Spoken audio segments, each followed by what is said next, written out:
screen tak gerak ke, apa-apa je lah. Lag apa-apa je bagi tahu tau.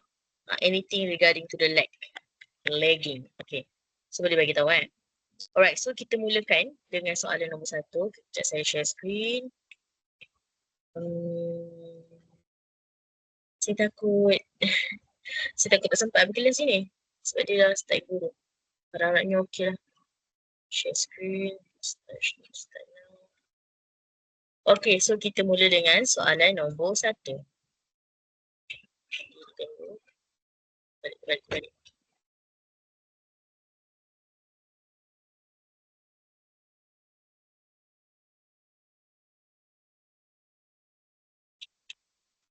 Okay, so kita dilihat dulu. Alright, so soalan nombor 1. Okay, so lengkapkan pembahagian berulang yang berikut. Okay, so saya nak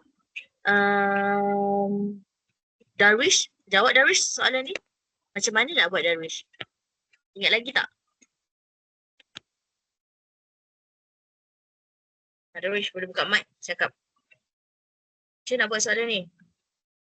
Kena buat apa ni? Ingat-ingat lupa, okay. Cuba apa benda yang ingat tu. Yang lupa tu tak nak tahulah yang ingat. Apa yang awak ingat untuk topik ni? Macam mana nak buat?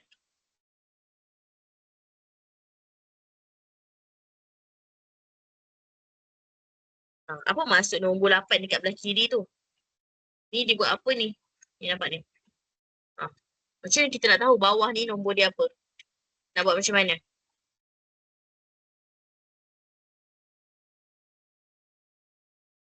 Macam nak tahu nombor bawah tu berapa Darwish? Darab sampai dapat nombor tu? No. Macam nak tahu dapat nombor bawah ni? Soalan saya macam mana nak tahu dapat nombor bawah ni macam mana? Saya nak nombor bawah ni dulu. Nombor bawah 512 ni. Berapa nombor dia? Macam mana awak nak dapat?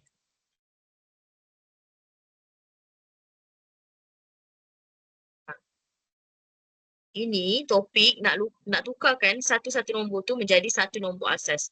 So untuk soalan ni dia nak tukar kepada asas berapa? Nak tukar pada asas berapa semua? Cuba tulis kat chat box. Asas berapa? Siapa yang tahu ni? Kita nak tukar nombor ni kepada asas berapa? Asas? Berapa tu? Nombor berapa tu? Tepi tu. Sudah. Tak ingat dah. Ya, kita nak tukar kepada asas 8. Betul Ariana. Kepada asas 8. Macam mana saya tahu asas 8? Sebab kita akan bahagi nombor ni dengan 8. Semua ni kena bahagi dengan 8. Bagi dengan 8. Termasuklah dekat sini. Sini pun sebenarnya 8 juga. Okey. Sekejap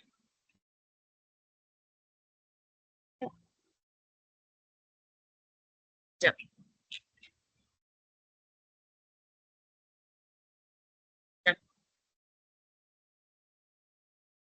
Alright, okay. So asas 8. So kita pun kira apa maksud palang tu? Maksudnya bahagi. So bahagi 8. So kita buat dulu. 512. Kalkulator tu.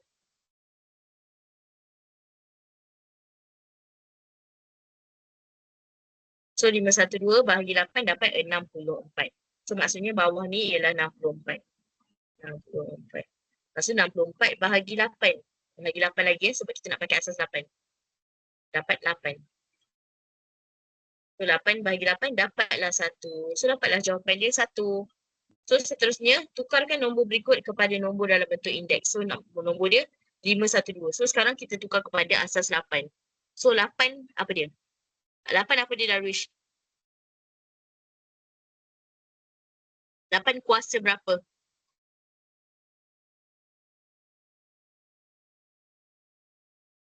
Darwish, cepat Darwish. Topik ni kena ingat ni. Topik form 3 ni. Kuasa 1, kenapa kuasa 1 pula? Okey, cuba tekan kalkulator. 8 kuasa 1 dapat berapa Darwish? Tekan kalkulator. 8 kuasa 1, awak dapat berapa? Dapat ke 512? Tak dapat. 8 kuasa berapa ni? 8 kuasa berapa ni? Macam mana nak tahu 8 kuasa berapa? Tengoklah dekat sini. Berapa kali 8 tu didarab? 8 darab 8 darab 8. So 8 kuasa berapa ni abang? Tak ingat lah ni. Dia tak ingat langsung. Ya, 8 kuasa 3. So, jawapan dia 8 kuasa 3. Tolong Ini topik tak ada.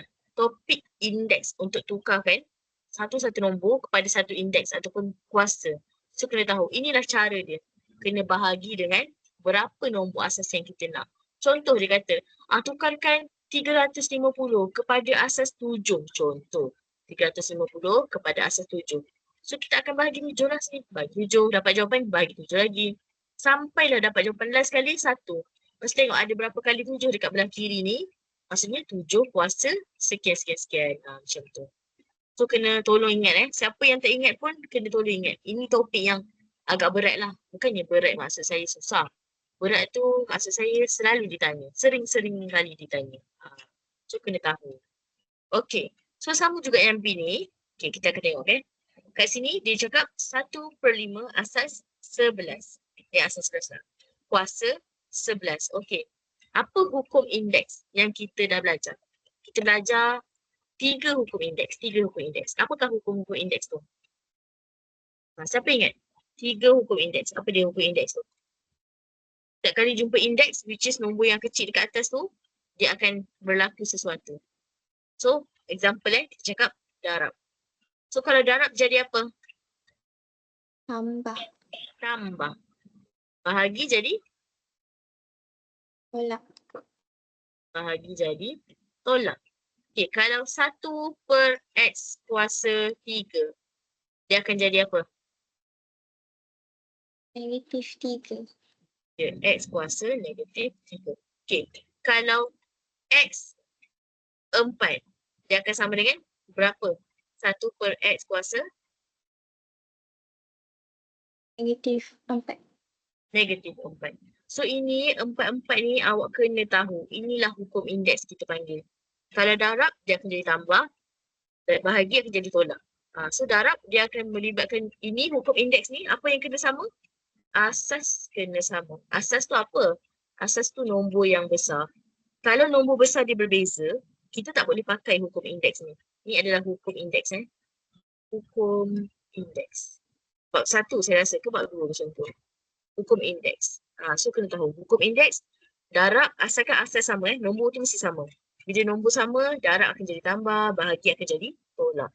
1 per, kalau naik atas jadi positif. Kalau per tu negatif, turun bawah jadi positif. So dia akan berlawanan lah. Okey.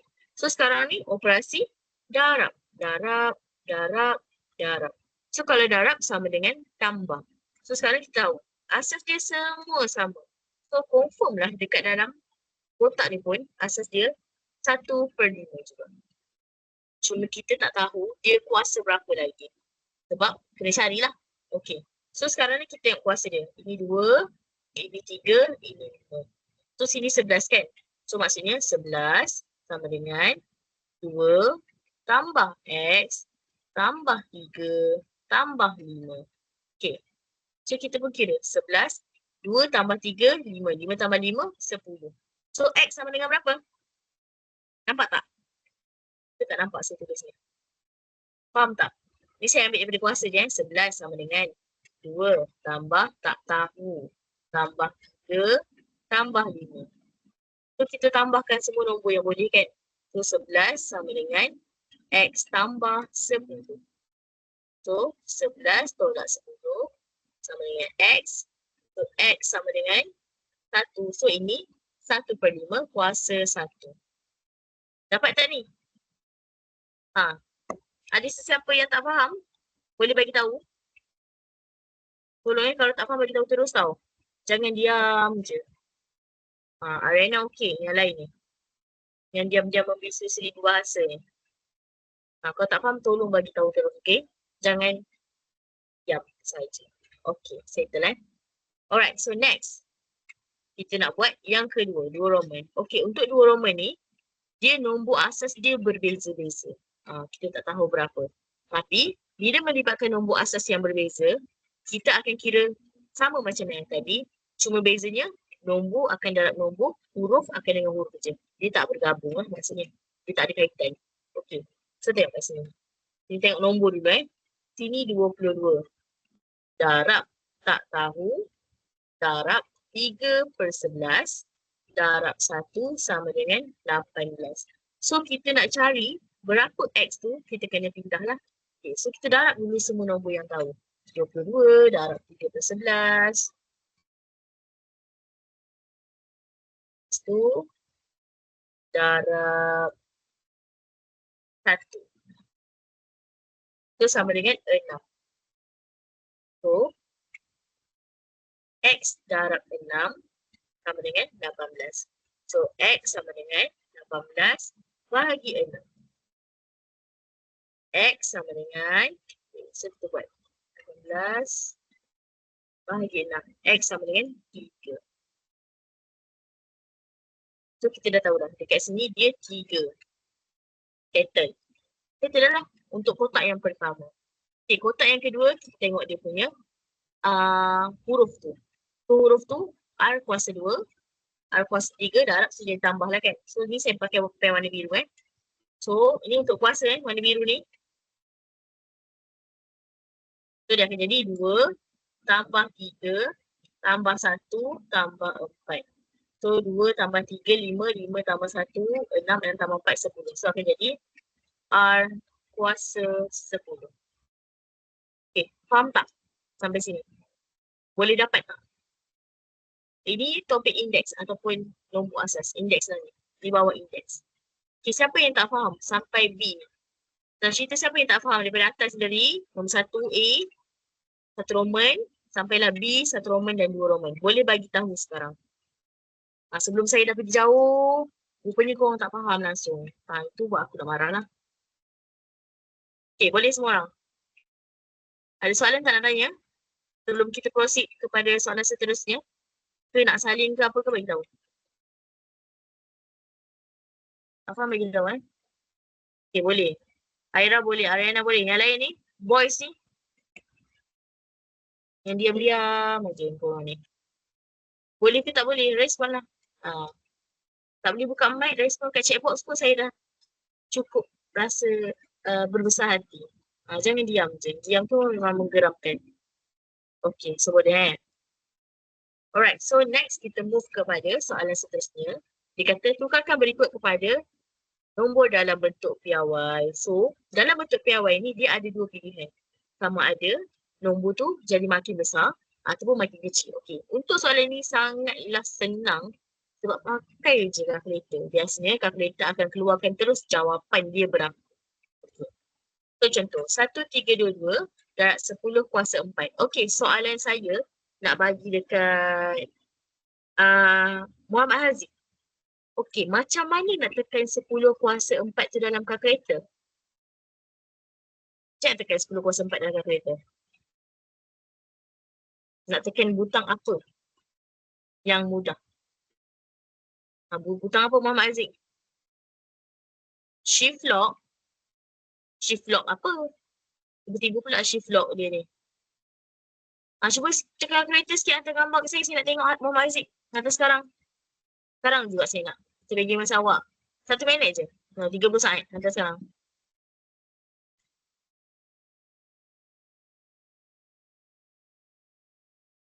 Macam tekan 1322 darab 10 kuasa 4. Saya nak tengok.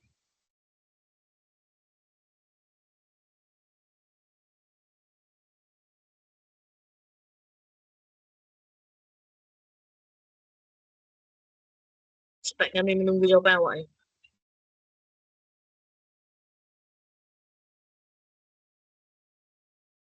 Okay, so kita tunggu sekejap jawapan Muhammad Haziq.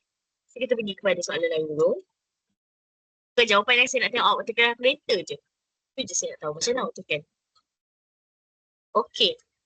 So nombor 2, A. Nyatakan jenis simpanan atau pelaburan bagi situasi berikut. So jenis simpanan atau pelaburan maksudnya bukan dia nak tahu jawapan tu simpanan ke pelaburan, tapi dia nak tahu jenis-jenis simpanan ataupun jenis pelaburan tu. So kena tahulah nama dia. Okay. So nombor 1. Okay, nombor 1 ni saya nak Haziq Nizam. Apa jawapan dia? Nombor 2 A 1 Rahman, Haziq Nizam. Apa jawapan awak? Tak nak nombor 1, saya nak nombor 1, 2, 3. Semua sekali Haziq Nizam. Muhammad Aziz hantar cepat jawapan ni. Tervideo lah. 1, 3, 2.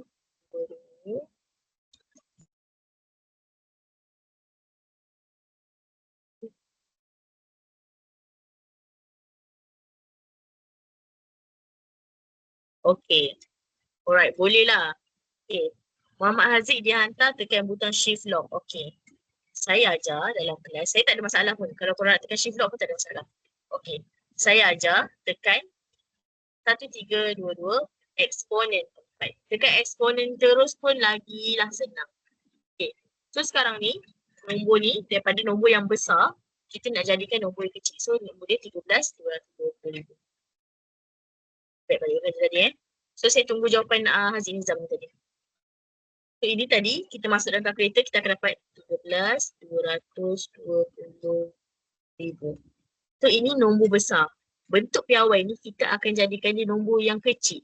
Which is nombor depan tu boleh jadi paling besar berapa? Boleh tak? 10. Boleh tak nombor depan tu 10? Tak boleh. Nombor paling kecil, nombor dia adalah 1 sehingga 9 saja. Saya harap awak ingat lagi lah ni. 1 sampai 9 saja. So ini kita pun pindahkan. Sekarang perpuluhan kat sini kan? Dah 1, 2, 3, 4, 5, 6, 7. So dia akan jadi 1.322. Point tak nampak. Ni point Saya tak boleh tulis point. Kalau tulis point dia hilang. Darab 10 kuasa 7. So bila nombor besar, which is yang ini, nak jadi nombor kecil 1.3 ni, dia akan dapat nombor yang positif dekat kuasa tu. Tapi bila nombor kecil nak jadi nombor besar, dia akan dapat nombor yang negatif. So contohnya ni, ini 0.0000901 kan. So kita akan gerakkan titik dia. 1, 2, 3, 4, 5, 6. Sorry. Banyak sangat pula. 1, 2, 3, 4, 5. So dia akan dapat 9.01 darab 10 kuasa negatif 5. Sebab dia daripada nombor kecil nak jadi nombor besar. Daripada 0.0000901 ni nak jadi 9.01. So daripada kecil nak jadi besar dia akan dapat negatif. Tapi kalau nombor tu besar, awak kira besar, jadikan dia kecil, nombor tu akan positif. So contoh yang ni pula, ni 727,000 kan. So titik dekat belakang ni 1, 2, 3, 4, 5. So akan jadi 7 point. Jadi point 27 darab 10 kuasa 5. Macam itu. So itulah perbezaan dia. 1.322 darab 10 kuasa 7. So ini jawapan untuk C, 1 Roman, 2 Roman dan juga 3 Roman. So tolong alert cara pindahkan titik tu duduk dekat mana, tu paling penting. Kalau nombor bulat, titik duduk dekat belakang sekali. Kalau nombor perpuluhan, ikutlah perpuluhan tu. Nak jadikan nombor makin besar, negatif. Daripada nombor besar je nombor kecil, positif dia punya kuasa dia. Okay? Mana jawapan Haziq Nizam ni? Tulis ke belum? Cepatlah Haziq Nizam bagi jawapan. Kekik awak dia. Yang pertama tu saham. Saham. Yang kedua? Hartanah. Hartanah, pandai. Ketiga simpanan. Yes, bagus. Thank you. Simpanan. So macam mana dia tahu ini saham? Sebab dia kata ada perkataan unit sebenarnya. Unit. Unit dengan share. So maksudnya ini adalah saham lah. Okay. Macam mana tahu ini hartanah? Sebab dia kata rumah. Sebuah rumah lot. Yang ni macam mana tahu simpanan? Menyimpan wang sebanyak dalam bank. Dia cakap dalam bank maksudnya just simpanan lah. Akaun simpanan. Sebenarnya jawapan dia tambah sikit akaun simpanan. Alright. So settle. Thank you Haziq Nizam. Okay, next B. Kita akan tengok. Jadual di bawah menunjukkan situasi dua orang pelabur yang melabur dengan cara yang berbeza. So, pelabur A cara dia berbeza, pelabur B cara dia berbeza. So, tolong alert dengan nama dia. Kalau dekat skema jawapan, bila awak cakap nama dia salah ataupun awak salah eja lah sebenarnya cerita kan. Amir pergi eja email, Rosan pergi eja Ruslan. So, automatik salah lah. Dia tak boleh terima. Ada cikgu dia macam pejam mata je lah kan. Tapi ada cikgu dia strict, dia nak nama tu betul. Bila awak bagi nama yang salah, Maksudnya awak tak baca betul soalan tu. So kena alert, tolong alert. Okay. So pelabur A, Encik Amir melabur sebanyak 12,000 secara sekaligus dengan membeli saham daripada syarikat Tulit yang berharga RM2 seunit saham. Okay, so dia pelabur berapa? Dia labur 12,000 untuk berapa? RM2 satu saham. Okay, Encik Roslan ada 12,000 tapi dia beli 4,000 setiap bulan. Sebulan 4,000, sebulan 4,000, sebulan 4 bulan, sebulan 4,000. So cukup 3 bulan, cukuplah 12,000 yang dia gunakan. Dan dia ada berapa saham? 6,405 saham yang dia dapat beli. Dengan cara dia beli 4,000 sebulan. 4,000. Sebanyak 3 bulan lah. Sebab 4 dan 3, 12 kan. Okay. So dia kata kat sini, hitung kos purata seunit saham dalam ringgit Malaysia yang dimiliki oleh Encik Roslan. So Encik Roslan pelabur B. Okay. Macam mana nak kira average cost per unit? Macam nak kira purata seunit saham? Nak buat apa? Saya nak tanya Alif Aiman. Macam mana nak kira ni? Kos purata seunit saham. Ni nak kira.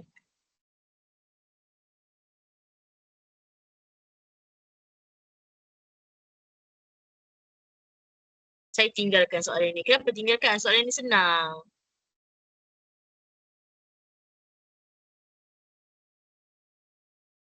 Darwish, macam mana ni Darwish? Macam mana nak kira ni? Hitung kos purata seunit saham.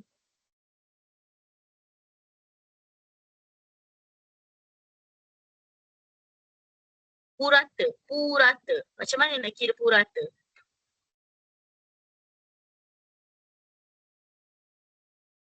Darwish, macam mana?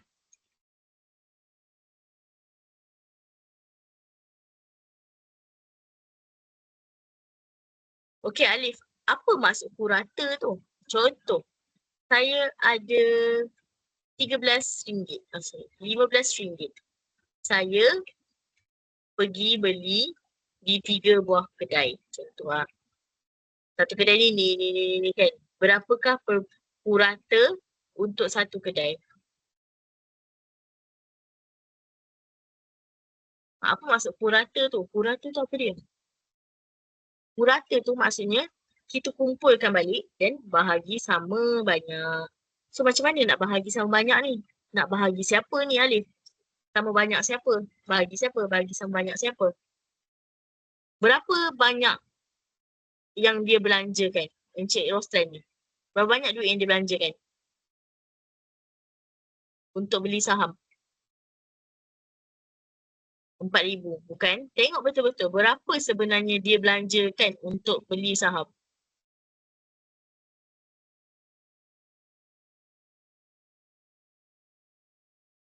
RM12,000. Yes, RM12,000. Berapa banyak saham yang dia ada?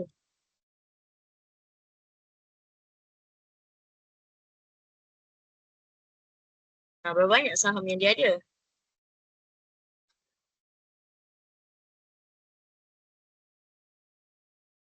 Berapa banyak saham yang dia ada?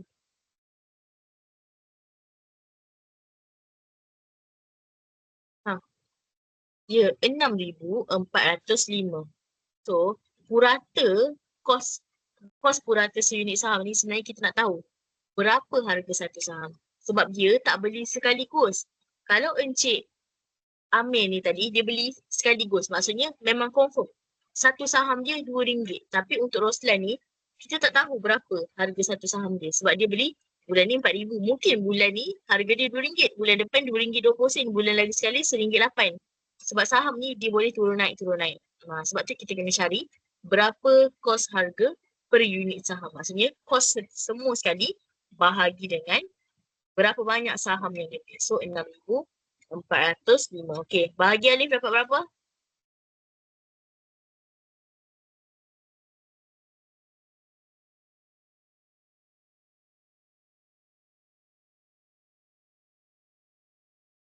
Dapat berapa bahagi? Yes, dapat RM RM1.87 untuk satu unit saham. So itulah jawapan dia. Satu unit saham RM1.87. Susah sangat ke? Tak susah pun soalan ni. Dapat berapa markah ni? 4. So, atas dah dapat 2 markah dah. Settle 2 markah. Takkan nak buang macam tu je. Dengan 2 markah tu, kalau dah fail, fail lah. Macam tu. Kita target nak A, bukan nak target nak fail. Okay. So, nombor 2, dia tanya, siapakah pelabur yang bijak? Okay. Macam mana kita nak bagi tahu, oh, dia ni pelabur bijak ni. Ini pelabur tak bijak. Macam mana cara dia? Nak tahu. Siapa tahu? Siapa tahu? Macam mana nak tahu siapa yang jadi pelabur yang bijak? Encik Roslan ke Encik Amir?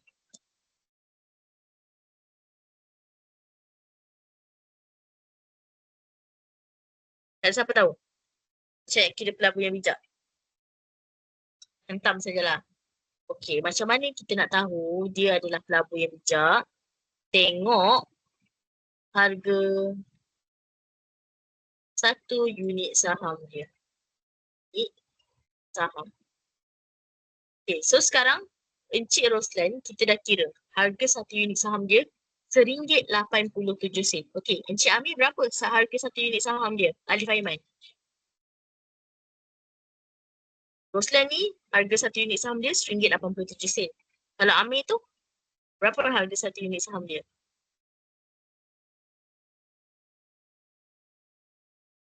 RM1.87 ke RM2? RM2 lah kan, awak tulis bawah tu kan. Okay. So, Encik Roslan RM1.87. Amir RM2. Awak rasa siapa yang lagi untung ataupun lagi bijak?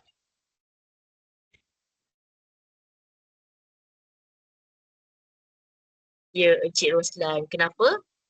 Dia tak beli saham tu sekaligus. So, dia lagi untung lah.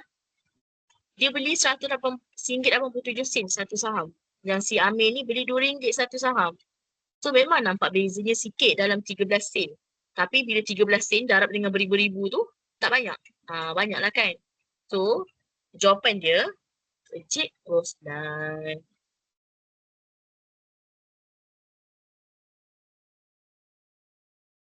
So kenapa dia bijak? Korang nak bagi alasan kenapa? Biar saya baca ayat you all. Cuba bagi ayat korang bagi alasan dia apa dia. Baru saya boleh macam, logik ke tak logik ke, boleh tanda betul ke tak ke. Sebab alasan ni, dia asalkan logik, okey je.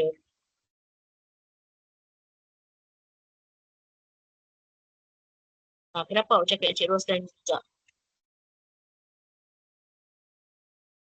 Yang lain pun tulis juga jawapan saya nak baca.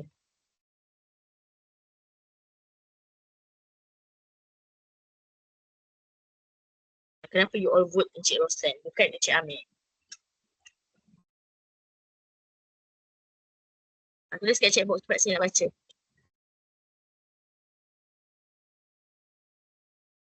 Kerana dia dapat mencapai purata kos unit saham yang lebih rendah. Okey, boleh terima. Sekali lagi. Aira cakap macam tu. Okay, saya boleh terima. Logik lah jawapan dia. Betul lah dia kata. Sekali lagi. Okay, boleh. Jumlah seunit saham Encik Roslan lebih rendah berbanding Encik Amir. Okey, boleh terima. Saya terima juga jawapan ni. Baru 2 orang je bagi jawapan ni daripada hampir dekat 10 orang ni.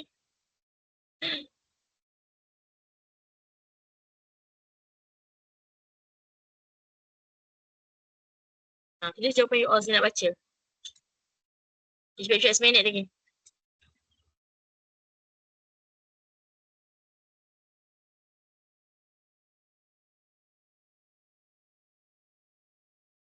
Okay, boleh lah. Kerana purata kos unit Encik Roslan lebih rendah berbanding Encik Amir. Okey, boleh terima. Darwish, apa Darwish nak tulis tu? Boleh cepat Darwish, saya nak baca.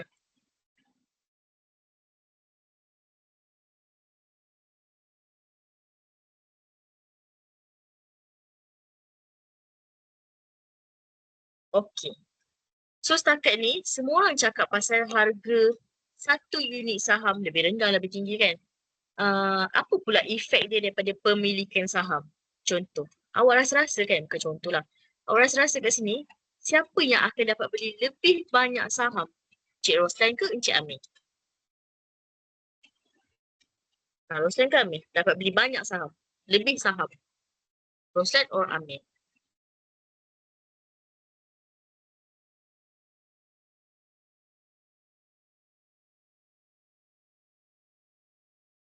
Roslan ke Amir lagi banyak saham? Roslan ke Amir? Roslan ke Amir? Selesai. Tak hantar lagi.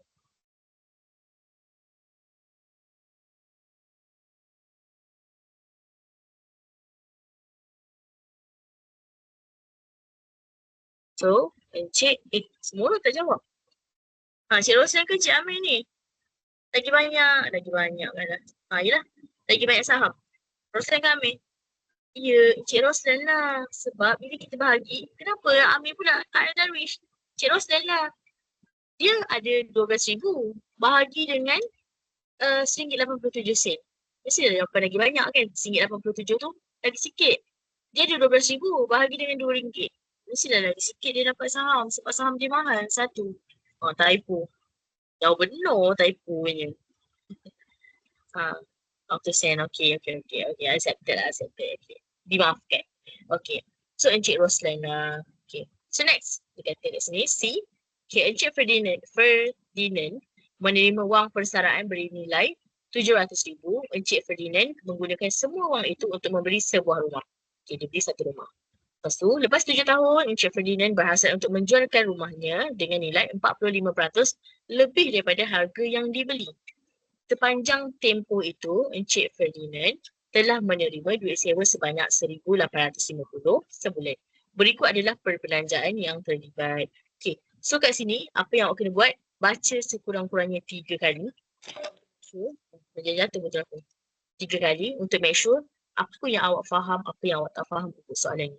Okay, yang kedua, garis semua nombor yang ada. Kita garis RM700,000, 7 tahun, 45%, RM1,850 sebulan. Okey. Dekat sini, you kena decide yang mana satu duit masuk, yang mana satu duit keluar. So, kalau masuk, kita tuliskan tanda tambah lah. Kalau duit tu keluar, tulis tanda tolak. Okey. So, RM700,000 tambah ataupun tolak.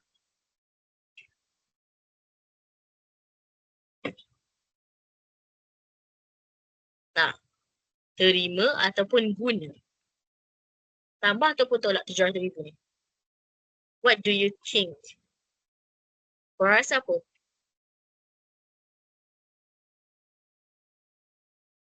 Terima. Okey. Sebab itu duit persaraan dia kan? Okey. Tapi korang tepat. Baca betul-betul sampai habis.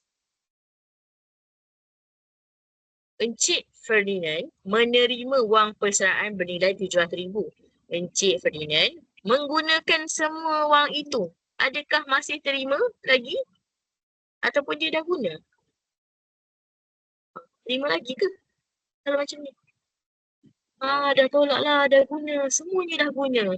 So, RM700,000 ni kita akan buat sebagai tanda tolak sebab dia dah guna. Okey. 7 tahun. Selepas 7 tahun, 7 tahun tu 7 tahun je lah kan. Tak ada tambah ke tolak benda. Okay, dia berhasrat nak jual rumah tu dengan nilai 45% lebih daripada harga yang dibeli.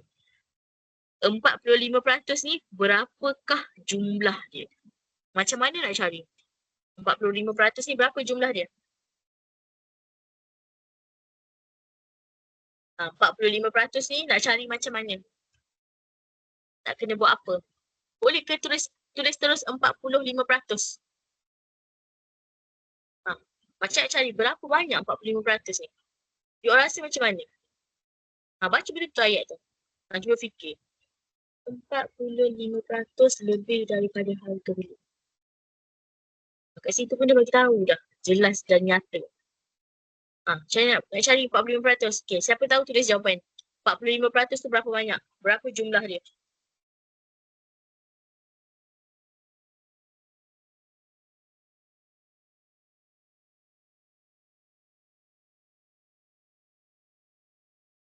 Okay, Ariana cakap 315,000. Okay. Yang lain? Tengok. Berapa orang yang dapat idea tu? Tak cakap betul, tak cakap salah.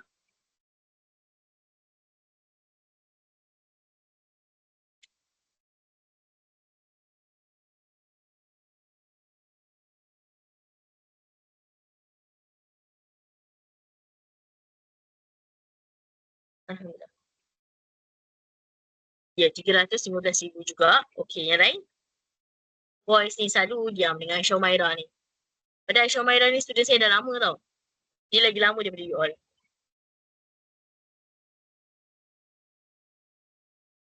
Lelaki, macam mana nak cari ni 315,000 ni? Macam mana budak-budak perempuan ni cari ni?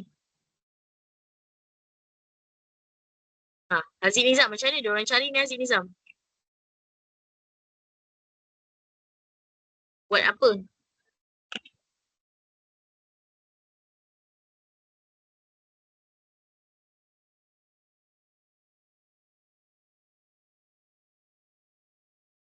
Main typing ni tapi typing diam. Typing diam. Apa je lah aku ni. Okay, so cari dia 45/100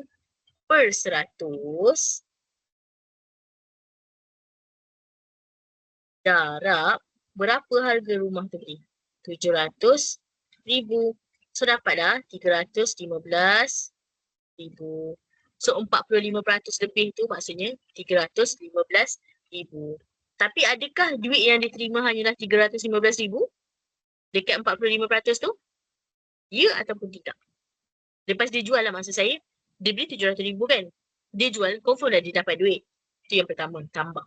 Tapi adakah tambah 315,000 ataupun bukan? Apa you rasa?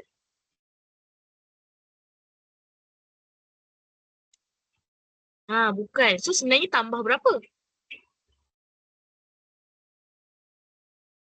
So sebenarnya berapa yang harga dijual rumah tu?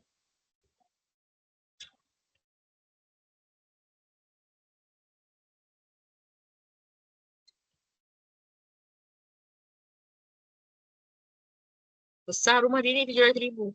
Yes, 700,000 tambah 315,000. So dapat berapa?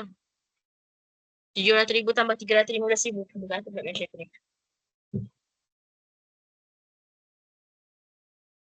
Dapat?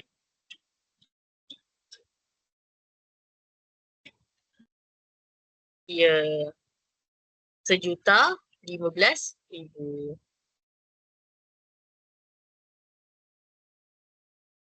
Sejuta lah kan? 7 digit lah.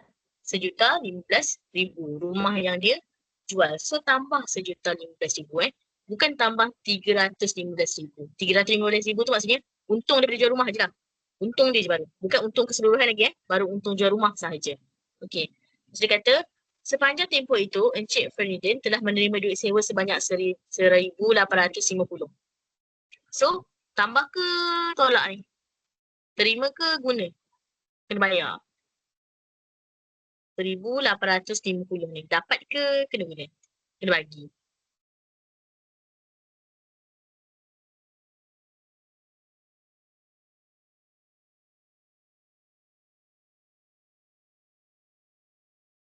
Dapat ke bagi? Kat situ pun dah tulis dah siap-siap. Maksudnya dah boleh nampak dah. Ya, dapat. Sebab dia kata menerima duit itu. Okay, soalan saya. Adakah dia dapat 1,850 sahaja?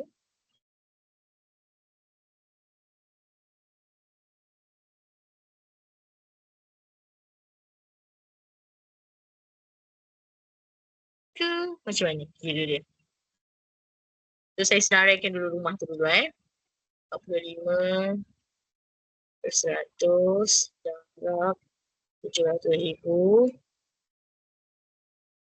tambah 700,000. So, dapat kat sini 1,015,000. So, ini daripada rumah saja. So, macam mana ni? 1,850 ni dapat 1,850 je ke? Alamak, korang ni. Taklah, saya nak uji korang. Saya takut saya suap je. Korang tak tahu pun. Darwish, macam mana ni Darwish? Dia memang dapat 1,850 ke? Ke macam mana? Apa lagi aku tak tembak ni? Tak. So, macam mana nak tahu dia dapat berapa sebenarnya? Daripada sewa rumah tu. Apa idea awak?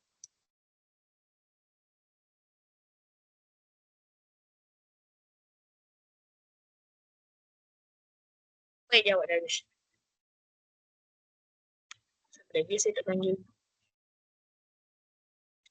Aisyah memang diam lah budak ni. Aziz Darwish, Alif Aiman dah. Mudah ni segera panggil. Aisyah Maira. Macam mana ni Aisyah Maira? So, ini dapat untuk sebulan. Dia sewakan rumah tu berapa lama? Berapa lama guys? Sebulan jika dia bagi orang sewa rumah tu? 7 tahun. So, 1,850 darab 7 tahun, darab 12 bulan. So, kena kira macam ni. Bukannya boleh terus dapat 1850. So, darab jap 1850 darab 7 darab 12 dapat berapa?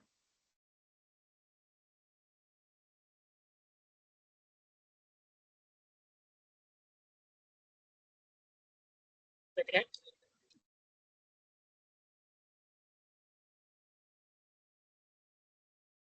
RM155,400. RM155,400. So ini semuanya untung yang dia dapat. Ini untung. Ini pun untung. Okey. Duty stamp. Dapat ke kena bayar? Tambah ke tolak? Duty stamp.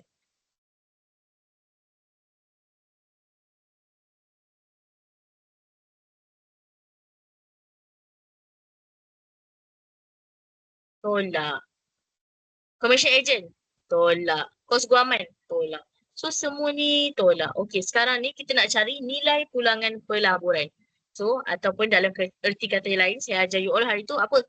Singkatan dia apa? Nilai pulangan pelaburan ni singkatan dia apa?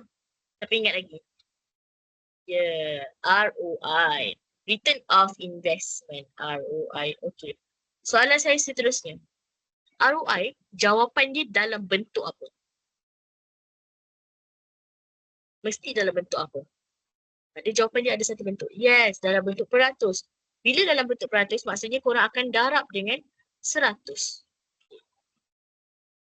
Okay, so return of investment, kita akan tahu dia punya formula dia ialah untung bersih, bahagi modal, darab 100. Okey, saya tanya dulu. Berapa modal dia ni? Untuk apa tu, kita cakap pelaburan hartanah ni lah. Modal dia berapa? Berapa modal dia yang sebenar? Yes, 700,000. Itu je modal dia yang sebenarnya kan. Okay, so per 700,000. Okay, so untung dia kita akan ambil berapa banyak yang dia dapat daripada jual rumah, which is 1,115,000.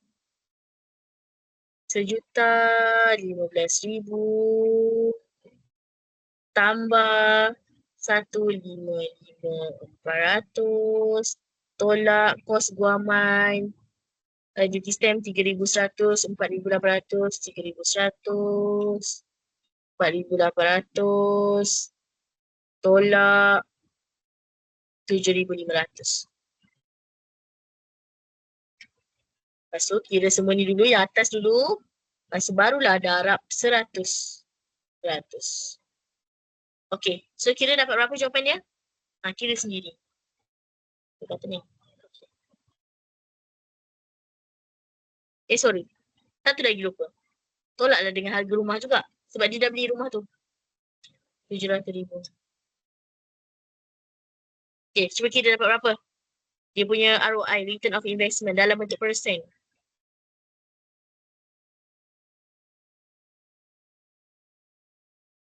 Harga rumah pun ditolak Dan kita nak tahu return of investment. Untuk bersih lah kita cakap. Kira berapa persen? Masuk kalkulator.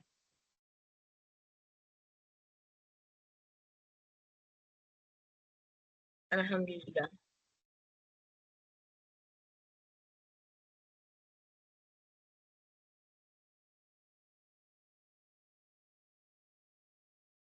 Okay. Semua orang tengah kira. Kira. Dapat jawapan bagi saya. Gerak je handphone ni. Gerak pula aku.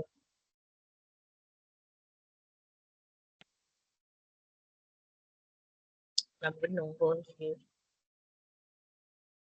Okay, Aira cakap 65%. Alif cakap 65%. Okay, lagi orang lain?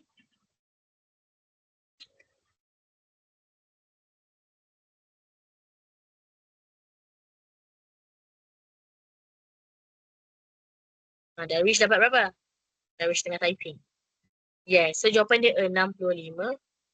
So itulah return of investment. Maksudnya untung bersih. Kita dapat pulangan berapa? Daripada yang kita belanja semua sekali dalam pelaburan tu. Okay, so nombor 3 ni kita tinggal dulu. Okay, C pun tinggal dulu. Okay, pergi nombor 4. Sebab kita ada 6 soalan ni kan. Okay. Darjah di bawah menunjukkan sebuah bulatan dengan pusat O. PQR ialah tangent bagi bulatan tersebut pada titik Q. Okay, kalau dia bagi tahu tangent, maksudnya apa? Dia ada beberapa perkaitan. Yang pertama, kalau awak ingat, kalau ada bulatan, dan ada tangent dia, macam inilah contoh ini pusatnya kan. So ini berapa? Sudut dia 90%. So ada lagi. Okay. So ada tangent dia. Tangent tu apa maksud dia? Kena satu titik ni salah dah ni, kena 2 titik. Patutnya kena 1 titik je. So kita ada segitiga dalam ni. Contohnya macam ni. Kan, macam ni. So yang dalam ni akan sama dengan yang bahagian luar ni. So boleh cari tak X tu berapa? Saya tanya X dululah. Sebab X lah yang paling senang. Tak payah kira pun. So X tu sama dengan berapa? X sama dengan?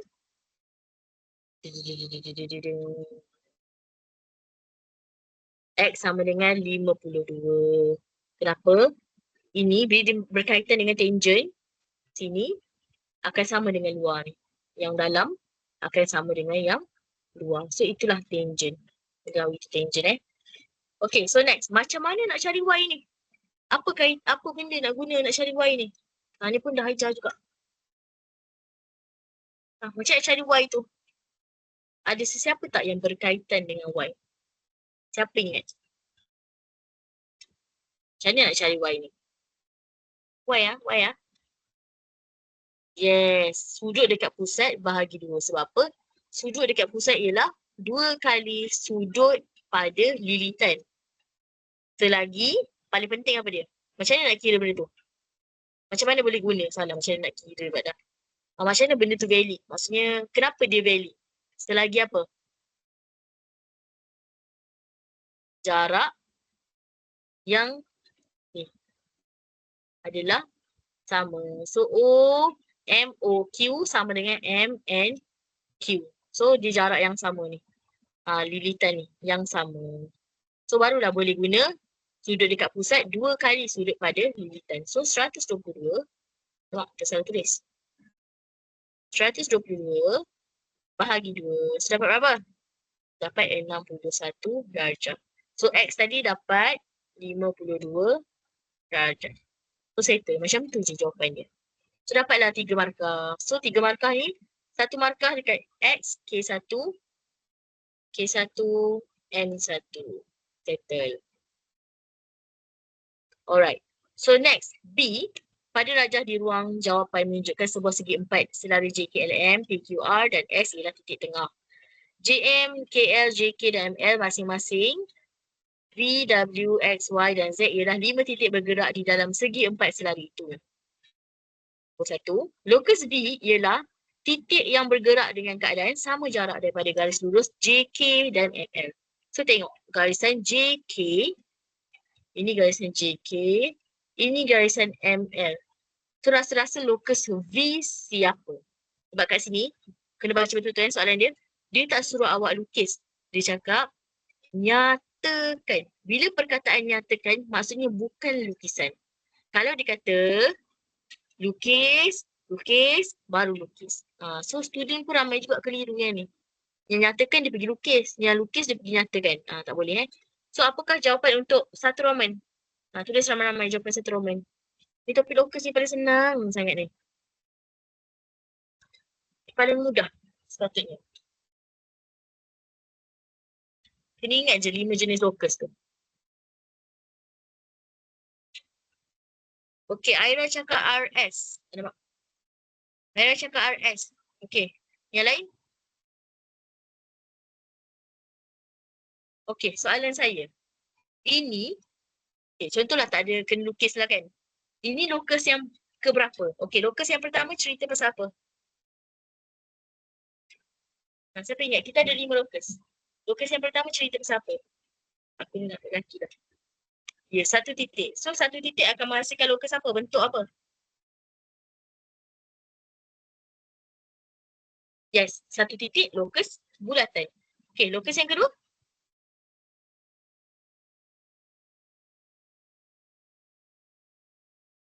2 titik. Okey, 2 titik akan hasilkan apa?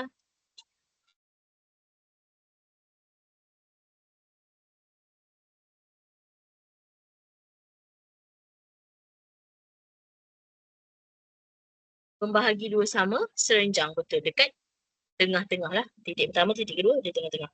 Okey, kalau yang ketiga, locus apa? Untuk siapa?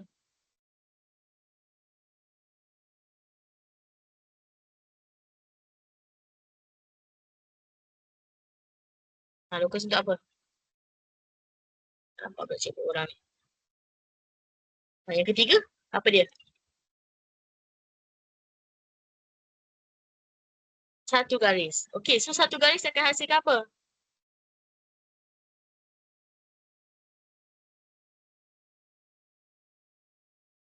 Satu garis akan hasilkan locus apa? 2 garis lari. Yes, betul. Orang sama je. Mana orang lain ni? Jawablah juga. Okey. So, locus yang keempat?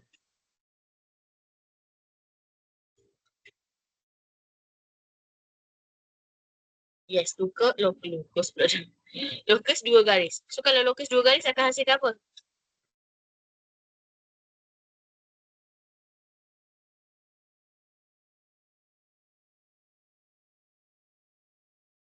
Satu garis selari. Okey, locus yang kelima?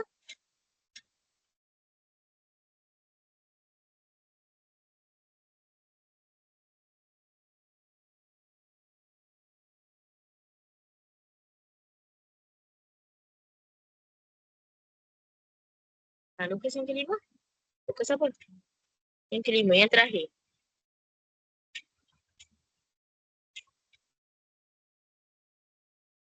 Locus 3 titik ataupun 3 huruf. Kita tak akan panggil dia 3 titik. Kita akan panggil dia 3 huruf ataupun locus garisan bersilang. Okey, so locus 3 huruf ataupun garisan bersilang akan hasilkan apa? Akan hasilkan locus bentuk apa? Pembahagi dua sudut. Okey. Soalan saya yang seterusnya. V ni locus nombor 1 ke, nombor 2 ke, nombor 3 ke, nombor 4? V ni kalau baca soalan dia, tengok dia punya keyword dia, dia locus nombor berapa? 1, 2, 3, 4. Locus nombor berapa? V ni. Orang rasa locus nombor berapa? 1 ke? 2 ke? 3 ke? 4 ke?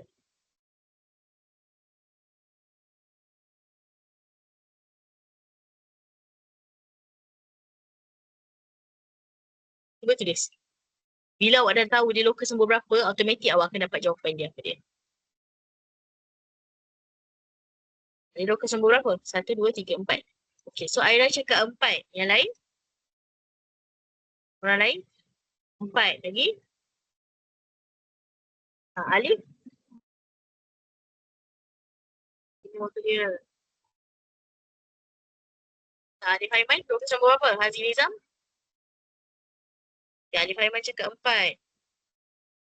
So, dia locus nombor 4. So, kalau locus nombor 4, dia akan hasilkan 1 garis selari.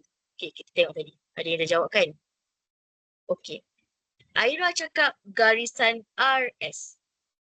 Which is yang ini. Adakah dia garis selari, Aira? Dengan KJ dan juga LM? Selari tak?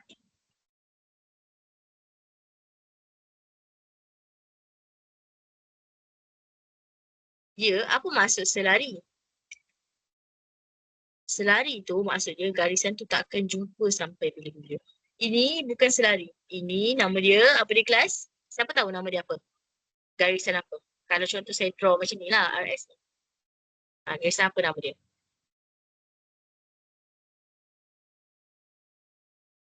Ni garisan apa nama dia? Ini garisan nama dia, garisan, tulis. Ya, garisan serenjang. Serenjang tu maksudnya dia bertemu macam ni. Saya tak nampak diri saya. Temu macam ni. So, itu garisan serenjang. So, kalau selari maksudnya dia sama arah dan dia tak akan berjumpa sampai bila-bila. Itulah garisan selari. So, ini bukan selari ni, ini serenjang. So, selari sebenarnya siapa? QP. So, jawapan dia PQ ataupun QP. Tak kisahlah nak jawab macam mana pun. So, just tulis. Macam ni kan tak ada ruang kan? So, nanti dalam exam awak tulis macam ni. Satu Roman, jawapan dia PQ ataupun QP. Itu saja. Sebab dia kata nyatakan. Dia bukan suruh lukis Dia suruh nyatakan sahaja. Okay, so settle yang ni. Okay, so next kita pergi kepada soalan seterusnya. Dia kata, lukis lokus bagi titik X yang bergerak dengan keadaan jaraknya sentiasa 4 cm dari 4 cm unit 4 cm tak ada. 4 unit dari titik J. Okey, ni lokus nombor berapa? Dua Roman ni. Lokus X ni lokus nombor berapa? Lokus nombor berapa? X ni. Baca ayat dia tu, lokus X tu lokus nombor berapa?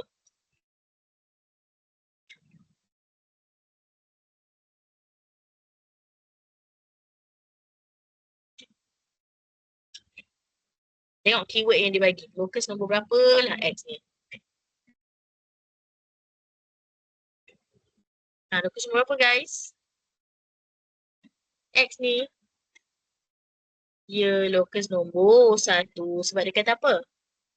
Titik J. So, satu titik. Lokus yang pertama lah. So, dia kata 4 unit daripada titik J. So, kira 4 unit. 1, 2, 3, 4. Pakai you punya jangka lukis. And then you tarik. Contohlah macam gini jawapan dia. So, dapatlah jawapan untuk locus X. Jangan lupa untuk label locus X. Sebab kita akan dapat banyak locus ni dalam satu soalan. So, tolong label locus X tu yang mana. Okay. So, settle untuk yang pertama, yang kedua Roman lah locus X. Okay, so sekarang tengok pula yang ada lagi satu lah kat sini. Locus W. Okay, locus W ialah titik yang berjarak sama dari garis PQ dengan menggunakan huruf abjad. Okay, ni kita dah set dah. Sekejap. Locus. Oh, ini pun dia kata nyatakan je. Okay, so locus W siap yang mana? PQ. So, ini locus nombor berapa? Locus W ni. 1, 2, 3, 4, 5. So, ada dua soalan yang nyatakan. Saya tak perasan.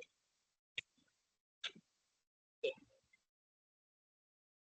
PQ jarak sama PQ. So, apa jawapan dia? Nyatakan. Tulis je. Garisan yang mana satu? Apakah locus W? Di nombor berapa? 1, 2, 3, 4, 5? Di locus yang keberapa?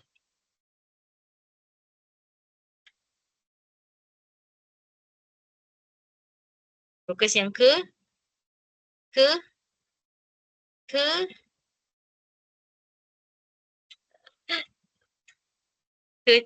Ya, sebab dia satu baris kan. So, di locus yang ketiga. So, jawapan dia mesti akan ada dua garis yang selari. So, KJ dan juga LM. So, jawapan dia KJ dan LM. Ngantuk lah ni korang ni. Ada diam ni ni. Okay. So, settle. 1, 2, 3 dah settle. 1, 2, 3 dah settle. Okay, nombor 4. Lukis lokus Y yang bergerak dengan jarak, keadaan jaraknya sentiasa sama daripada garis KJ dan JM. Okey, ini lokus yang keberapa? 1, 2, 3, 4, 5. Jadi kita nak pakai lokus yang keberapa? Nak fikir, lokus yang berapa nak pakai? 4, salah. Okay, sini cuba lagi. Lokus nombor berapa? Tengok betul-betul. Apa saya cakap hari tu? Tengok betul-betul.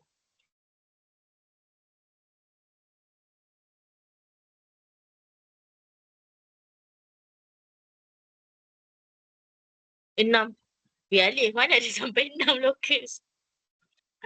Sampai 5 je lah. Ini sesat ni. Okay, so sampai locus nombor 5 je. Tiba-tiba termain lagu ajaran sesat lah kan kat kepala. Okay, so di locus yang ke-5. Okay, so 5 maksudnya dia akan hasilkan pembahagi dua sama sudut. So tengok, macam ni saya tahu ni locus yang ke-5. Ni, KJ dan JM. Huruf ada 3 je. Walaupun nampak garisan tu macam 2, tapi huruf dia ada 3 je. So KJ dengan JM. KJ. Oops. Saya buat garisan baru warna biru KJ dengan JM. So locus dia akan ada dekat sini. Okay, macam mana nak buat? Ambil daripada M, tanda satu titik. Ambil daripada K, tanda satu titik. Lepas tu sambungkan ke tengah. Ini adalah locus Y. Jangan lupa pula macam mana nak buat locus.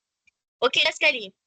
Lukis locus Z dengan keadaan jaraknya adalah sama dari titik P dan titik Q. So, ini locus nombor berapa? Yang kelima ni. Ini locus nombor 2 sebab dia ada 2 titik. Saya macam mana nak tunggu dah. Buat macam masa dia sikit. So, ini locus yang kedua. Maksudnya dia duduk dekat tengah-tengah antara P dengan Q. So, P kat sini, Q kat sini. So, kita akan tanda daripada P atas satu, bawah satu, daripada Q atas satu, bawah satu. And then kita pun gariskan. So, ini gariskan sampai habis habis gambar. So, ini adalah locus Z. Lebih kurang macam ni lah. Korang pakai pembaris dengan jangka lukis lagi tepat lah. Saya pakai tangan je. So, inilah keadaan jawapan dia. Lebih kurang macam ni lah. Okay, so settle Okay, C. Raja Dewa menunjukkan 4 lengkuk masing-masing berpusat di N, Q, M dan P yang dilukis pada grid segi 4 sama berisi 1 unit. Pada rajah di ruang jawapan yang pertama, logikkan kawasan bagi X di mana titik X bergerak dengan keadaan jaraknya kurang daripada 2 unit daripada M dan Q. So, mana M dengan Q? So, M dengan Q kat sini. So, ini M, ini Q. So, dia kata kurang daripada 2 unit. So, confirm lah yang dekat belah sini. Kurang daripada 2 unit. Tak boleh ambil belah C. Sebab kalau belah C, M tu dah jadi banyak dah. Dah jadi lebih dari 2 unit. M 2 unit. Tapi Q dah jadi, okay. M 2 unit. Sebab sini 1, 2. Q dah jadi 1, 2, 3, 4. Tak boleh lah. So kita akan garis yang ni lah. Sebab M 2 unit. Q pun 2 unit. So dapatlah sini jawapan dia. Dah habis. Okay. Titik yang manakah sentiasa berjarak lebih daripada 2 unit dari titik M dan N. So, M situ, N sini. M dengan N kan. So, lebih daripada 2 unit. Macam nak buat ni? Always more than 2 unit from M and N.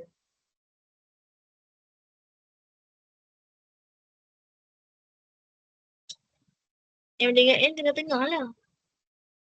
Okay. So, sini lah. Okay, so sebenarnya D ni ada kat sini tau. Ada kat atas ni. So, jawapan dia D.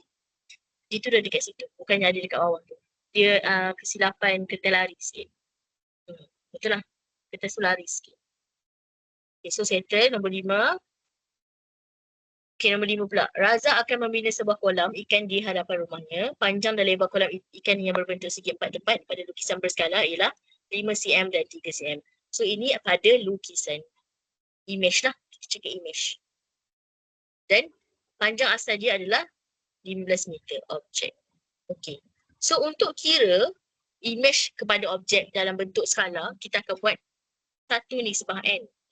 Dan you all pun dah tahu dah. Satu tu image. Satu ni image. N ni objek. Okay. So, sebelum buat satu kepada N ni, kena make sure unit dia sama dulu. So, saya biasanya akan tukar unit untuk yang besar. Which is sekarang unit besar 15 meter kan. So, saya akan tukar jadi cm. So, 15 darab 100. So, akan dapat 15. 1,500. Okay. So, daripada 5, ni dia cakap panjang kan? Panjang. So, panjang 5. So, 5 kepada 1,500. So, bahagi 5 bahagi 5. So, kita akan dapat 1 nisbah 1,500 bahagi 5, 300 kan? So inilah dia punya nisbah dia. Dia tanya nisbah kan? Skala, cari skala. So inilah skala dia. 1/300. Okey. Seterusnya, hitung luas kolam ikan yang dibina. So kena carilah berapa sebenarnya lebar dah ada kan? Panjang dah ada, lebar tak ada lagi kan? So kalau lebar dekat dalam gambar 3. So kalau nak tahu lebar dekat actual, kenalah buat 3 darab 300.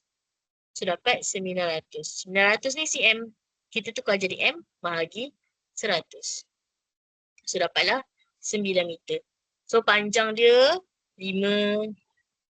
panjang dia 15 meter, lebar dia 9 meter. So nak kira luas, panjang darab lebar. So dapatlah 15 darab 9. So dapatlah 135 meter kuasa 2. Okey. Faham tak yang ni? Saya dah macam laju sikit lah. Okay, ada soalan tak untuk soalan nombor 5? Boleh faham semua? Okay. Alright, so B, dia kata Raja Rimba menunjukkan VW ialah satu garis lurus pada satu sata. Okay, nyatakan kecerunan garis VW. So, apa formula untuk cerun? So, ingat cerun M kan? So, M sama dengan Y2 tolak Y1 per X2 tolak X1. Tolong jangan lupa formula ni. Diberi ya dekat depan, bukan tak diberi. Okay, so W dia punya koordinat berapa? Cuba bagi tahu sikit. W koordinat dia berapa? V koordinat dia berapa? Senang je ni. V dengan W dia. Sepatutnya you all dah nampak dah berapa koordinat dia. Dia tak akan tanya soalan yang tak boleh cari.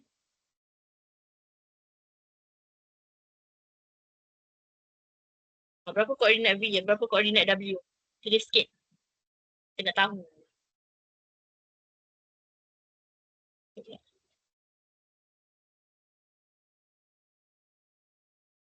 So, W koordinat dia, X dia 0, Y dia 8. Saya select ni, saya ni. Okay. V, negatif 10, Y dia 0. So, terus label X1, Y1, X2, Y2. Okay, so masukkan dalam formula. So, Y2, 8 tolak 0 per 0 tolak negatif 10. Okay, so cuba kira sekejap berapa jawapan dia.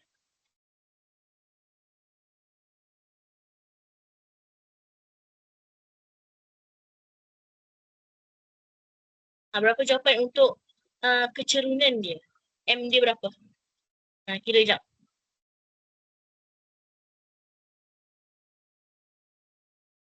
Saya tahu jawapan dia confirm positif sebab dia naik tangga. Daripada kiri, bawah, naik tangga.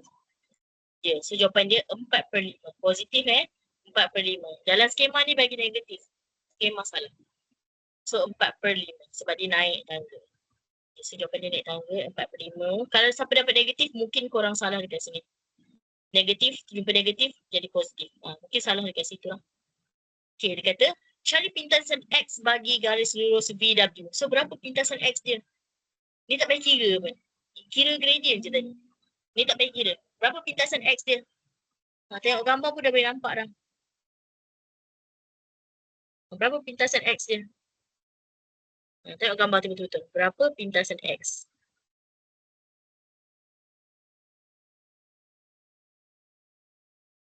Tahu masuk pintasan X? Dia potong dekat X, which is yang inilah. Negatif 10. Y dia kosong Kalau pintasan X, Y kosong. Kalau pintasan Y, X kosong. So jawapannya negatif 10. Itu saja. Okay. So next. Alhamdulillah. Raja di bawah menunjukkan sebuah segi 4 selari dilukis pada sata kertas mewakili kedai buku, pasar, pejabat pos dan sekolah. Okay, so dia kata persamaan garis lurus yang menghubungkan kedai buku dengan pasar ialah Y sama dengan 8. So, kedai buku dengan pasar sama Y sama dengan 8 maksudnya dia tak tahu 8. Sebab Y sama dengan 8 kan? So, tak tahu 8. So, ini saya tulis XB, kedai buku. Ini XP, X pasar. Okay. So, untuk pejabat pos dengan pasar, ini dia punya persamaan Y negatif 2X tambah 8. Okey. So, sebenarnya kita boleh cari dah sekolah tu berapa dia punya X. Kenapa saya cakap boleh cari X sekolah tu berapa? Sebab Y dia dah kosong. X sekolah, Y dia kosong. So, kita boleh ambil persamaan ni dan gantikan dia Y tu dengan kosong. So, kita ambil Y sama dengan, dia tinggal Y seorang-seorang 2X tolak 8. Kita pindahkan. So, Y kosong, so nak cari X berapa kan? So, kosong sama dengan 2X tolak 8. So, pindah 8 pergi depan, 8 sama dengan 2X. 8 per 2 sama dengan X. So, X sama dengan 4.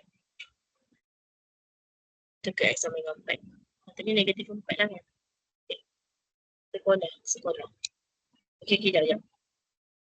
Dia start cakap Dia tak suruh cari pun. Nyebut je aku dia nak cari sekolah tu berapa. Sorry. Saya tak baca soalan. Okay, dia kata cari koordinat pasar dan pejabat pos. So cari yang dia nak cari, dia tanya je tau. Jangan buat sibuk macam saya. Saya biasa memang busybody sikit dalam exam. Okay, so koordinat pasar. Pasar sekarang kita dah tahu dah. Y dia 8, X dia tak tahu. Tapi kita tahu dia punya persamaan garis lurus. So guna je persamaan garis lurus dia. Y tolak 2X tambah 8 sama dengan 0. So masukkan semua yang dah tahu. Which is 8 lah. 8 tolak 2X tambah 8 sama dengan 0. So 8 tambah 8, 16. 16 tolak 2X sama dengan 0. 16 sama dengan 2X. 16 bahagi 2 sama dengan X. So X sama dengan 8. So dapatlah koordinat untuk pasar ialah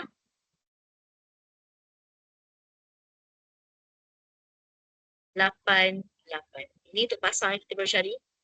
Okay, next kita cari untuk pejabat pos pula. So pejabat pos ni dia selari. Dia selari sepatutnya. Sekejap. So selari 8. So pejabat pos kita memang tahu dah Y dia memang kosong. Nak cari X dia je berapa. Okay, macam mana nak cari X pejabat pos? Macam mana cari X pejabat pos? Cepat dah bermasa. Macam mana nak cari X pejabat pos? Dulu. Macam mana nak cari X pejabat pos? Cepat nak bermasa dah berapa minit lagi. Macam mana nak cari X pejabat pos? Cepat. Kalut.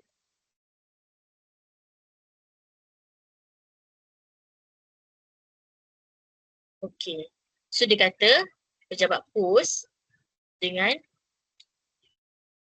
aku ni pergi guna, kenapa aku pergi guna pejabat pos ni? Ya Allah, salah. Pejabat pos dengan pasar. Salah tengok ayat. Inilah sebenarnya Y tolak 2X tambah 8 sama dengan kos. Kenapa bawah ni sama dengan 8? Atas sama dengan kosong. Sama dengan kosong. Kira kosong dapat jawapan betul. Okay, so sekarang nak kira untuk pejabat pos pula. Ganti je lah Y tu dengan kosong. So saya guna warna biru untuk kira pejabat pos. Okay, so Y tolak 2X tambah 8 sama dengan kosong. Biasalah soalan exam ni memang kadang dia tersalah sikit. Okay, so kosong tolak 2X tambah 8 sama dengan kosong. So negatif 2X. Pindah 2X pergi belakang 8 sama dengan 2X. 8 bahagi 2 sama dengan X. X sama dengan 4. So dapatlah pejabat pos ni sebenarnya 4, 0. Okay, so settle. Cepat. Alright, so settle Okay, C dia tanya. Diberi koordinat sekolah ialah negatif 60. Cari persamaan garis lurus menghubungkan sekolah dengan kedai buku. So kedai buku kita dah tahu. Koordinat dia tak tahu lagi. Kedai buku tak tahu lagi. Okay. So yang kita tahu sekarang ni bookshop. Kedai buku sekolah. kedai buku dan sekolah. Okey. So kalau garis selari maksudnya M dia sama. So tinggal nak cari M je lah ni. Okey, tak payah ni korang buat sendiri. Saya bagi jawapan siap-siap. Y sama dengan 2X tambah 12. Sempat pula nak bincang. Saya rasa macam tak banyak pun soalan dia. Banyak drama kot. Okey. So nombor 6. Okay, so soalan nombor 6 ni pun senang juga.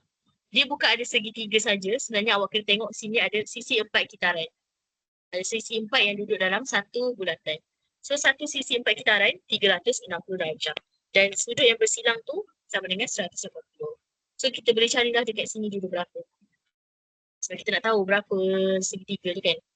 Okay. So nak tahu dekat sini 180 tolak 102.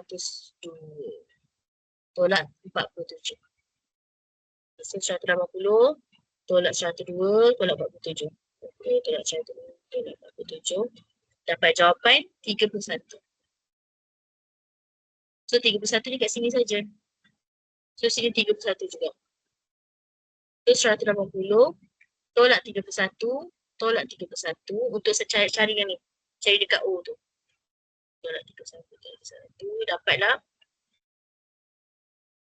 118. So dekat O tu dapat 118. So untuk cari Y 118 bahagi 2. Dapatlah 59 darjah. So settle. Okay, next. Darjah di bawah menunjukkan gabungan pepejal. Okay, yang ni you all pandai lukis sendiri. So saya akan hantar jawapan dia kejap lagi. So ini pelan. Apa maksud pelan? Pelan nak tengok daripada mana? Soalan saya. Sebab yang tengok soalan ni. Ya, tengok daripada atas. So yang akan nampak hanyalah ini dan juga ini. Ini pun tak akan nampak sengit. Dia akan nampak tegak. So saya lukis teruslah jawapan dia kan. So jawapan dia akan jadi macam ni. Akan nampak dua bahagian. Tapi bezalah panjang dia. So satu ni 3 cm. Ini pun 3 cm. Ini 5 cm. Pasal huruf mesti label betul-betul So huruf hujung sekali E/D. Ni lah saya cakap labeling kena betul. F/A. Lepas tu L/M. H/G. J/C. I/E. So settle. Right. Ni jawapan dia. 3 cm, 3 cm. Tak ada garis putus lah. Sebab tak ada yang terselindung di sebalik gambar tu. So tak ada garis yang putus-putus langsung. Alright, so next. C menunjukkan satu gabungan pepejal. Bercantum pada satang EFNI. Ikut dan tegak. Okay, so dia suruh lukis vertikal. Okay. Lukis full skala. Skala penuh. Dongangkan bentuk gabungan pada satang mencancang yang selari dengan DA. So DA kat mana? So DA dekat sini. Okay, kat sini. So maksudnya dia nak tengok daripada arah ni. So dia suruh lukis itu je lah. Tengok markah pun dah tahu lah. Markah dia bagi berapa ni? 4. So 2 lah. Dia bagi 2 markah, 2 markah. Tahu tak? Bawah ni 3, sorry. Bawah ni 3 markah Tak ada markah pula. So lukis daripada D dengan A, pandangan daripada sisi tu. So lukisan awak akan dapat macam ni. Cek sendiri kan, lukisan sendiri. Make sure dekat lukisan ni betul lah. Sayang je kalau salah. Kopi lukisan berskala ni senang gila. Kita akan ada garis putus-putus. Kenapa putus-putus? Sebab dekat sini, ini putus-putus. Sebab kita tak nampak tapi dia ada. Sebab itulah dia putus-putus. Okay, so atas ni kita akan lukis dia sebagai LK. LK tak ada silang dengan sesiapa sebab dia paling tinggi. Lepas tu sini MJ. Lepas tu F/N/G. Lepas tu E/I/H. Lepas tu bawah ni A/B. Lepas tu D/C. Okay, so panjang sini 4 cm. 2 cm. 2 cm. Last kali 1 cm. Alright. Okay, untuk lukisan. Ada masalah tak? Nak tanya. Saya berat sikit buat lukisan ni sebab dia senang. Sepatutnya dapat 7 markah full lukisan ni. Okay, ada tak yang tak dapat markah full untuk lukisan? Maksudnya dia tak dapat betul lah. Lain lukisan dia dengan saya. Ada tak? Ke semua orang dapat full? Saya rasa lah semua orang dapat full ni.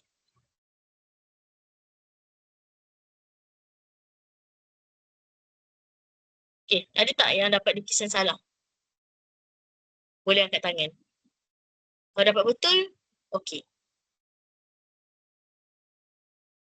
Alright, semua orang betul Tak ada orang salah. Semua orang betul. Okay, best. Betul semua orang betul Tak ada salah. Okay, so kita ada lagi 2 minit. Mungkin kita boleh back kepada soalan yang ini tadi. Okay, dia kata koordinat sekolah -60, cari persamaan garis lurus yang menghubungkan sekolah dengan kedai buku. So, bila dia dah cakap sekolah dengan kedai buku ni, dia sebenarnya sama dengan yang sebelah ni. Apa yang sama? Selari. So, kalau selari, M dia sama. So, M yang ini ialah 2X. Macam mana saya tahu 2X? Kena pindahkanlah tu. -2 tu pergi belah kanan. So, jadi 2X So, 2. So, M dah tahu 2. M sama dengan 2. So, Y sama dengan MX tambah C. So, kita nak cari C dulu. X dengan Y dah tahu. -6 dengan 0. So, 0 sama dengan 2 darab -6 tambah C. So, 0 sama dengan -12 tambah C. So, C sama dengan 12. So, kita terus masukkan dalam persamaan tu. So, Y dengan X biar dia tak ada apa-apa nombor. Y sama dengan 2X tambah 12. So, settle. Sekejap je buat dia. Okay, ada soalan tak? Sebelum kita endkan kelas. So, kita tak sempat bincang soalan ni je kan tadi. Okay. So, ini dah. Okay. Soalan ni. Soalan nombor berapa ni? Okay, soalan yang ni. Soalan pasal tanah. Cucuk tanah ni. Cucuk tanam ni, saya nak semua orang hantar dekat saya. Saya akan sembang jawapannya. Boleh tak? Cekalut pula. Rasa macam sempat je. Okay. So, hantar tau. Saya tunggu jawapan awak. Okay, so paper yang saya baru bagi tadi, boleh cuba buat sikit-sikit. So, at least dalam kelas kita tak guna banyak sangat masa untuk siapkan. So, paper saya baru bagi ni, boleh buat sekurang-kurangnya bahagian A lah. Kalau katalah bahagian A tu ada berapa soalan 20 30 so buatlah separuh, sekurang-kurangnya separuh, 10 soalan pun cukup lah. Okay. So tak ada soalan lain nak tanya? Semua orang okay? Okay, so kalau tak ada apa-apa, kita end dulu kelas kita kat sini. Kita jumpa lagi minggu depan insyaAllah. Sorry lah macam kalut-kalut sikit. Okay, bye-bye. Assalamualaikum. Waalaikumsalam. Thank you, teacher. Welcome.